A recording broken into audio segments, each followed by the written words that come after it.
여기에 베들레헴이라는 동네가 나와요. 지금으로 말하면 아주 작은 동네, 잘 알려지지 않은 그런 동네입니다. 오늘은 예수님에 대한 이야기를 하고 싶어요. 뒤로 안 넘어간다. 자, 여기 이 모습이 무슨 모습일까요? 여기에 보면은 굉장히 뭔가 높은 이런 큰 성 같은 곳에서 뭔가를 이렇게 주고 있고 뭔가 씌우려고 하고 있어요. 중간에 저 여자가 손에 이 왕관을 들고 있거든요. 혹시 보이나요? 중간에 왕관을 들고 있고 그 옆에 한 사람이 이렇게 고개를 숙여서 왕관을 받을 준비를 하고 있어요. 이 왕관을 든 사람, 그리고 무릎을 꿇고 있는 이 여인의 모습이 보이는 이 모습은 바로 나폴레옹이 왕이 되는 장면을 그린 거래요. 나폴레옹이 왕이 되는 장면.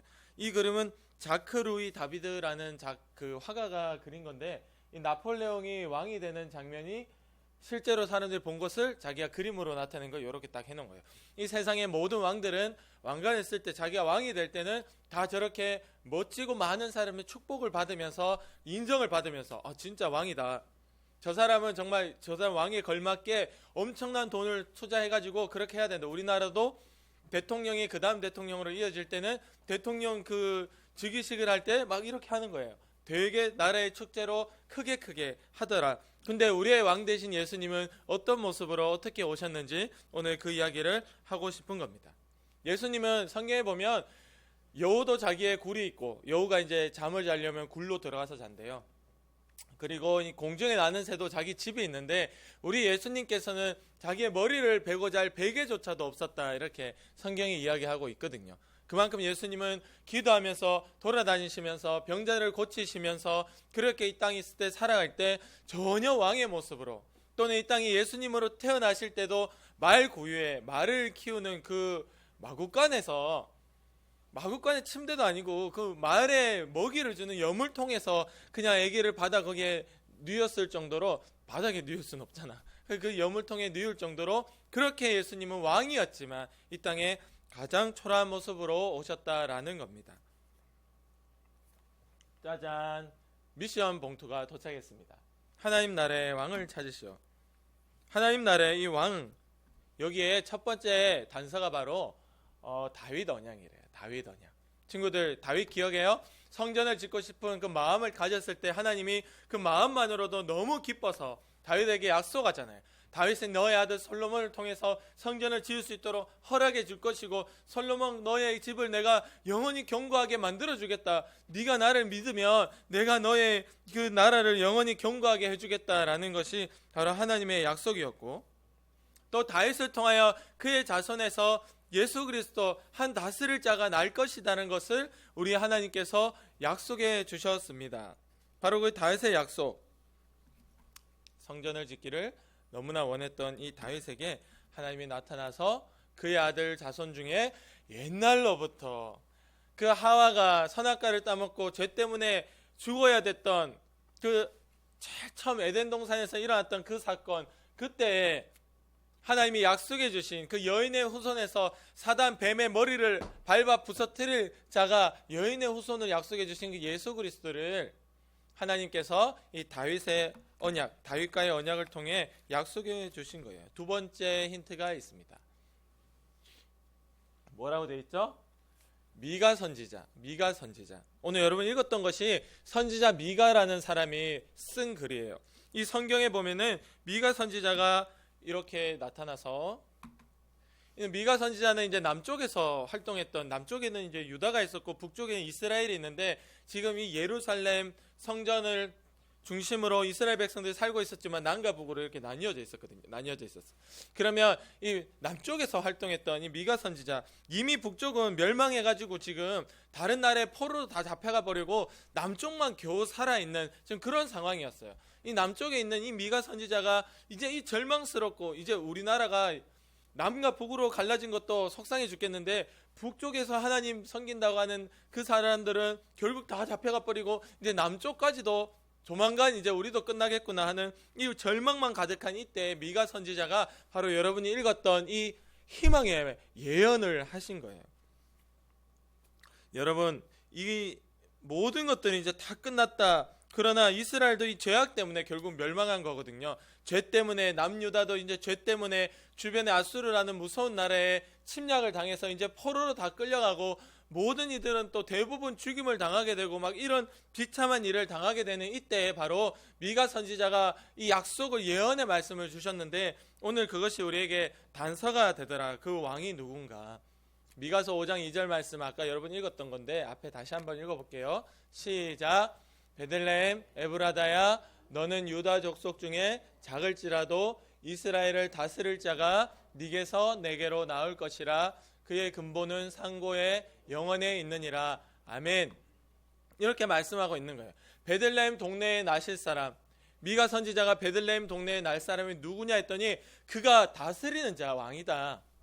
그가 이스라엘을 다스릴 거고, 그는 언제부터 있었느냐? 그의 근본은 상고라는 것은 최고로 옛날 고자예요. 옛 고자.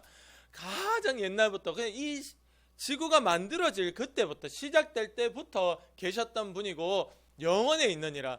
그때만 계신 것이 아니라 앞으로도 영원까지 함께 하실 그 하나님의 아들 예수님, 그의 예수님에 대해서 미가 선지자가 예수님 태어나기도 전에 한참 전에 이렇게 예언을 하고 있는 거예요. 어느 동네에 태어난다고? 바로 베들레헴에 태어난다라고 이렇게 똑부러지게 지명까지 얘기하면서, 그 마을은 작은 동네, 큰 동네도 아니야. 우리가 지금으로 말하면 이런 거예요. 앞으로 뭐 이 세계를 구원할 사람이 아메리카 대륙쯤에 태어날 것이다 하면 어느 정도 맞아떨어질 수 있잖아. 뭐 아메리카 있고 아시아 있고 너무 크니까. 근데 그런 것도 아니에요. 베들레헴, 지금으로 말하면 성서에 태어날 것이다. 뭐 이렇게 아주 콕 집어서 미가 선지자가 얘기했습니다. 베들레헴, 너는 작은 동네지만 너에게서 다스릴 자, 이스라엘을 다스릴 자, 바로 우리는 지금 미가 선지자 얘기할 때는 우리는 지금 포로로 끌려가고 전쟁에 이제 패배할 것이고 이제는 죽음밖에 기다리고 있지 않지만은 아버지께서, 하나님께서 우리에게 주실 이 이스라엘을 다스리고 모든 이들이 다시 돌아오게 할, 이 회복하게 하는 역사를 언제 줄 것이다. 이 베들레헴에 이 다스릴 자가 태어날 때 그때는 이 회복의 역사가 일어날 것이다 라고 이야기를 이렇게 미리 예언을 한 거예요. 여러분, 이 베들레헴이라는 동네는 전혀 크지가 않습니다. 베들레헴이라는 이 의미가 있대요. 저도 처음 알았는데, 이 집을 의미하는 바이트라는 단어와 빵을 의미하는 레헴이라는 단어가 합쳐진 단어래요. 그러니까 빵을 만드는 집, 지금으로 말하면 빵집, 뭐 파리바게트 같은 그런 빵을 만드는 그런 빵집이라는 뜻을 가진 마을이래요. 예루살렘에서 밑으로 이렇게 떨어진 곳에 있는 거예요. 저 위에가 이제 예루살렘 수도면 저 밑에 있는 동네예요. 밑에 수도 가까이 있는 동네도 아니에요. 그리고 큰 동네도 아니었어요. 그냥 작은 도시였어요. 여기에도 여러분 읽었던 미가서 5장 2절 말씀에도 보면 이렇게 족속 중에 작을지라도 되어 있어요. 너는 유다 족속 중에 아주 작은 동네일지라도, 작은 마을에 미가 선지자가 콕 찍어서 예수님, 하나님의 아들, 우리를 다스릴 왕이 태어날 거라는 것을 미리 예언하신 거예요. 그리고 실제로도 그렇게 베들레헴에 예수님이 그곳에서 태어나게 되십니다. 할렐루야. 그래서 지금도 자칭 자기가 약속된 메시아다, 구원자다, 내가 이스라엘 다스릴 자다 라고 얘기하는 사람들이 많아요. 저 유대인들 중에서도. 그 뭐 여기 후보들이 몇 명이 있는 거예요. 후보들 중에 그 뭐 베들레헴에 태어났느냐? 아니다. 그럼 너는 꽝. 이렇게 되는 거예요. 모든 것들을 다 계산하고 있는 거야. 그러나 우리 예수님은 하나도 한치도 오차도 없이 구약 선지자가, 미가 선지자가 말씀하신 그대로 베들레헴에 태어나게 되신 거예요. 그러니까 베들레헴, 그것도 신기해요. 원래 이 예수님의 아빠였던 요셉이 살던 동네도 아니에요. 원래 베들레헴은 다윗의 고향이었어요. 그리고 요셉이 사는 동네도 아니에요. 그냥 모든 사람들은 이 예루살렘 성전에 와가지고 예배 드려야 하는 게 1년에 3번 있었는데, 1년에 3번, 그 중에 이제 예배 드리라 하는 그때만 사람들이 막 들어왔다 나갔다 하는 거예요. 그리고 또 이때는 이 왕이 다스리던 그 헤롯 왕이라는 사람이 있고, 그 위에 또 있어요. 대단한 사람이 있는데, 그 사람이 이제 다 이 예루살렘 수도로 올라가가지고 다 호적해라. 자기 고향으로 가가지고 나는 여기에 원래 언제부터 살았고 이런 것들을 다 명단을 정리하는 일들이 있었어요. 그래가 어쩔 수 없이 요셉이 이 아내가 이제 곧 아기를 낳기 일보 직전인데 그 배가 이렇게 부른 아내를 데리고 올라가던 중에 여기서 애를 놓은 거예요. 중간에 갑자기 애가 나와가지고. 베들레헴이에요. 베들레헴. 여러분, 하나님은 얼마나 신기한지 주님의 말씀 미가 선지자를 통하여서 미리 가르쳐 주셨고 정말 그 약속 그대로 베들레헴에 우리 아기 예수님이 태어나게 되신 겁니다. 그래서 구약의 미가 선지자의 그 예언이 딱 하고 성취가 되면서 그 아들 예수님을 우리가 하나님의 아들인 것이 증명된 거예요. 그리고 그것을 우리가 사실로 믿고 거기에 또 동방박사들이 오게 됩니다. 하늘에 있는 별을 따라서. 하늘에 있는 별을 따라서 이 동방박사들이 이 별을 따라 하나님의 계시를 쫓아서 왕의 이 오심을 환영하기 위해서 왕을 접대할 수 있는 유향과 몰약과 황금을 가지고 그 왕에게 드리는 거거든요. 그걸 가지고 온 거예요. 저 멀리서 이 별을 따라가지고. 별을 따라가면은 이스라엘 다스릴 자 미가 선지자에게 얘기한 그 자가 올 것이다. 어디에? 베들레헴에 온다 했는데 오다 보니까 뭐 중간에 잠깐 딴 데 샜다가 왔지만 어쨌든 왔어. 베들레헴에 와 보니까 말 구유에 진짜 아기가 태어난 거예요. 아, 미가 선지자의 말씀 정확하게 맞았구나. 또 저 별이 딱 여기를 가리키고 있구나. 그래서 이 동방 박사들이 왕에게 드릴 그 예물을 아기에게 드리고, 아기가 지금 말 구유에 말 여물통에 누워가지고 뭐 어떻게 막 꼴이 말이 아니에요. 이제 막 태어나서 병원도 아닌데 그래도 그 초라하고 낮고 아무 힘없어 보이는 그 아기가 나의 왕으로 오신 약속되어 있던 바로 그 다윗의 자손, 또 우리를 다스릴, 우리를 자유케 할 그 왕이라는 것을 고백하고 동방박사가 예물을 드리고 다시 가게 됩니다. 거기에 또 주변에 있던 다른 목자들이 같이 와서 그 예물 그리고 이 예수님의 태어남을, 아까 맨 처음에 여러분 그 나폴레옹 왕 그거 봤잖아요. 그게 왕의 즉위식인데 우리 예수님은 이렇게 한 거예요. 세상으로 볼 때는 너무나 힘이 없고 초라하고 연약하고 가난해 보이지만 바로 예수님이 이렇게 오신 이유가 있는 겁니다. 바로 이 예수님의 연약함으로, 예수님의 가난함으로, 예수님의 이 아픔으로 우리의 연약함과 우리의 가난함과 우리의 아픔을 대신 치료하시고, 그 하나님의 아들이고 우리의 왕이었지만 이런 낮고 초라한 모습으로 오셔가지고 우리 위해 대신 죽으심으로 우리의 온갖 고통과 죄의 문제를 다 짊어지시고 해결하시고 우리를 살리기 위해서 이렇게 오신 거예요. 우리를 섬기기 위해서 이런 모습으로 왔어요. 간사님도 힘들게 산 때가 있었어요. 물론 뭐 더 힘들게 산 사람들도 있었겠지만 힘들게 산 때가 있었어요. 그렇게 힘들게 살아보니까 지금 이렇게 힘들게 사는 친구들을 보면 마음이 안 좋아요. 마음이 안 좋고 좀 공감도 되고 더 좀 아껴주고 싶고 그래요. 그게 이제 그렇게 해보니까 제가 아는 거예요. 그게 이제 쉽지 않은 모습이었다라는 것을. 예수님께서는 이 땅에 오셔서 굶어도 보셨고 머리 둘 베개도 없었잖아요. 그리고 33살에 33살에 일찍 죽으시고, 그 죽을 때도 그냥 죽었나? 온갖, 자긴 죄 한 개도 없는데 온갖 누명 다 뒤집었어가지고, 그게 다 내 죄 때문이에요. 내 죄 때문에. 내 죄 때문에 온갖 그 억울한 모습으로 팬티도 하나 못 걸치시고 완전 벌거벗은 모습으로 십자가에 달려서 피 철철 흘리면서 죽으신 것이 예수님의 모습이에요. 왜 꼭 그렇게까지 했어야만 했을까? 그만큼 예수님은 낮은 자의 모습으로 그것들을 온전히 하나도 피해가지 않고 다 겪으시면서 오늘 우리의 아픔과 우리의 슬픔, 우리의 죄의 문제, 우리의 연약함도 하나님께 기도하면 주님이 공감하시고 도와주시더라. 할렐루야. 아멘. 그래서 예수님이 이 땅에 오실 때는 왕으로 오셨지만 오실 때는 왕으로 대접받기 위해 오신 게 아니라 여러분은 죽기까지 섬기기 위해서 오셨다, 이렇게 되어 있어요. 여러분을 섬기기 위해서, 죽음으로 섬기기 위해서 이 땅에 오신 것이 바로 우리 예수님이십니다.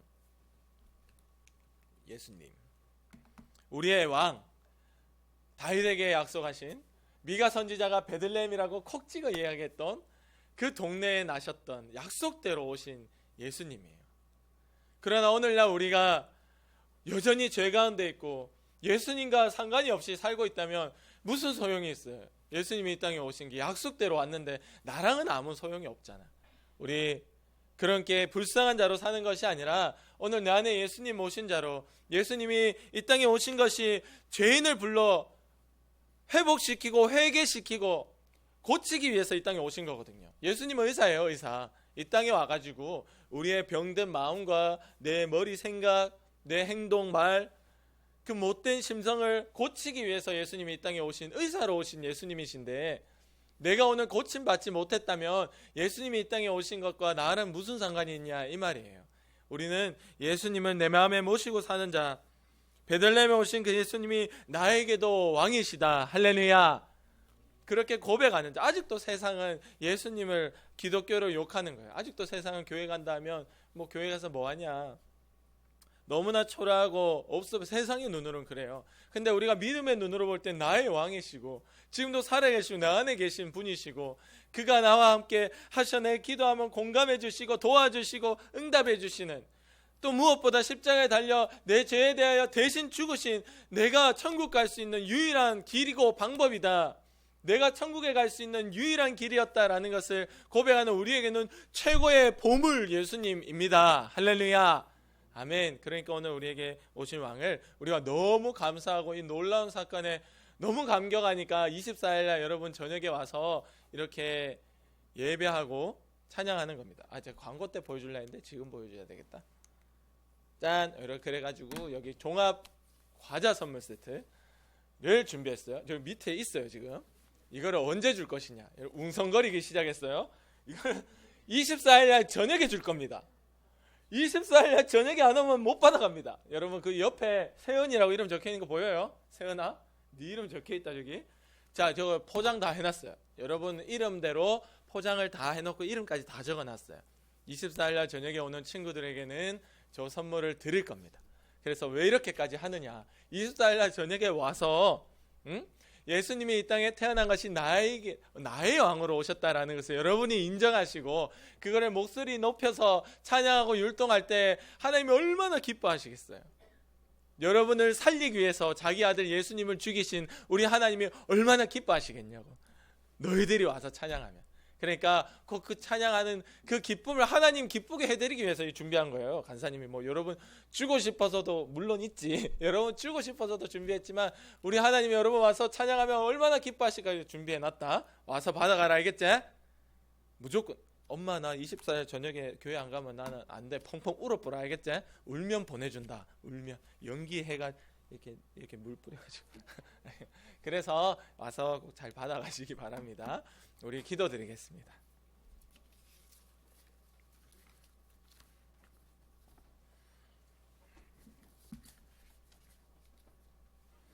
우리 시간 기도드립시다.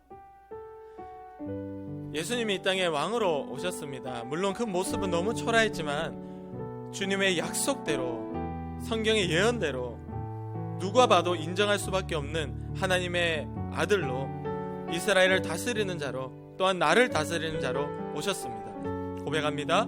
하나님, 오늘 그 예수님이 내 마음속에 계실 수 있도록 주여 내 마음의 못된 마음, 죄를 몰아내시고 성령님 도와주시며, 또한 24일, 25일, 24일 우리 친구들이 나와 함께 예배할 수 있는 그날이 우리에게 꼭 허락되도록 주님 도와주세요. 우리 함께 각자의 목소리로 기도하겠습니다. 하나님 아버지 감사합니다. 사랑하는 주님, 주님의 약속대로 아들 예수님을 우리 가운데 보내주셨습니다. 우리 가운데 왕이신데, 내 죄를 용서해 주신, 나를 구원해 주신 사람인데 하나님 아버지, 우리가 그것을 깨닫지 못하고 주님과 동행하지 못하고 하나님께 매달리지 못하고 오늘도 예수님이 그저 죽은 자처럼 여기고 살아가는 나를, 우리를 불쌍히 여겨주시옵소서.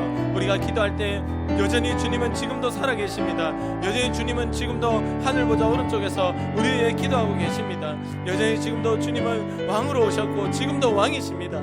아버지, 우리가 그것을 인정하고 하나님께 기도하고 또한 나아가 하나님과 늘 동행하는 우리 믿음의 친구들에게 도와주셔서 예수님이 이 땅에 오신 것이 날 위해 대신 죽음으로 섬겨주시기 위함이고 그것이 곧 죄의 문제를 해결했다 하는 것인데, 우리도 동일하게 하나님 아버지 앞에 이 죄에서부터 이긴 역사가 있게 도와주시고 예수님의 이름으로 기도할 때마다 이기게 하시고 주님께 매달리며 기도할 때마다 이기게 하셔서 하나님께서 기뻐하시는 믿음의 이김의 역사가 우리 모든 친구들이 나에게 일어나도록 주의 성령으로 함께하여 주시옵소서.